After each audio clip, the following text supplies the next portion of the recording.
Brought to you by Penguin.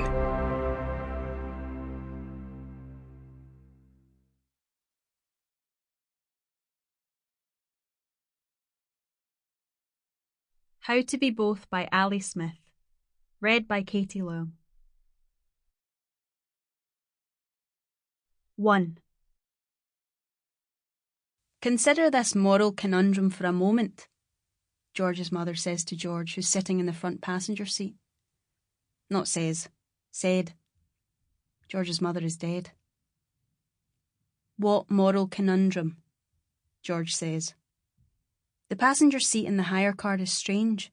Being on the side the driver's seat is on at home, this must be a bit like driving is, except without the actual, driving. Okay, you're an artist, her mother says. Am I? George says. Since when? And is that a moral conundrum? Ha ha, her mother says. Humour me. Imagine it. You're an artist. This conversation is happening last May, when George's mother is still alive, obviously. She's been dead since September. Now it's January. To be more precise, it's just past midnight on New Year's Eve, which means it has just become the year after the year in which George's mother died. George's father is out. It is better than him being at home, standing modelling in the kitchen, or going round the house switching things off and on. Henry is asleep. She just went in and checked on him. He was dead to the world, though not as dead as the word dead literally means when it means, dead. This will be the first year her mother hasn't been alive since the year her mother was born. That is so obvious that it is stupid even to think about, and yet so terrible that you can't not think it, both at once.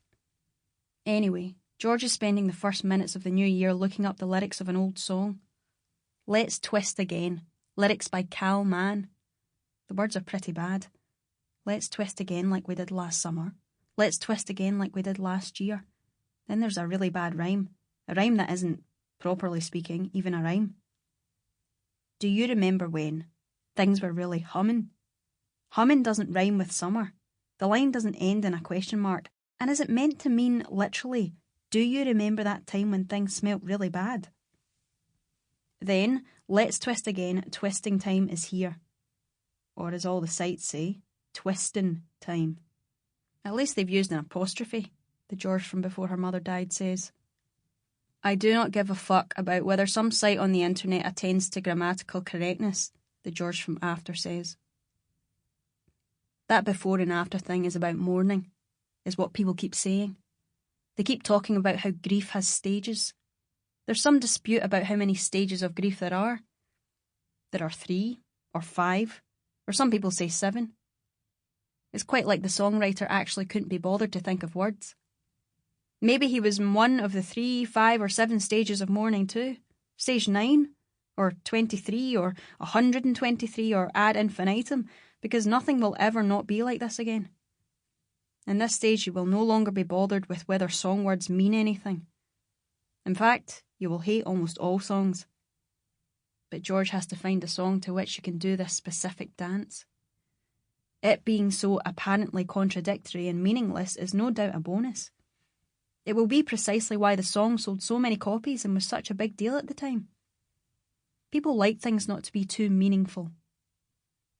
Okay, I'm imagining, George in the passenger seat last May in Italy says, at exactly the same time as George at home in England the following January stares at the meaninglessness of the words of an old song. Outside the car window, Italy unfurls round and over them so hot and yellow it looks like it's been sandblasted. In the back, Henry snuffles lightly, his eyes closed, his mouth open. The band of the seatbelt is over his forehead because he is so small. You're an artist, her mother says, and you're working on a project with a lot of other artists, and everybody on the project is getting the same amount, salary-wise. But you believe that what you're doing is worth more than everyone on the project, including you, is getting paid. So you write a letter to the man who's commissioned the work, and you ask him to give you more money than everyone else is getting. Am I worth more? George says. Am I better than the other artists? Sample complete. Ready to continue?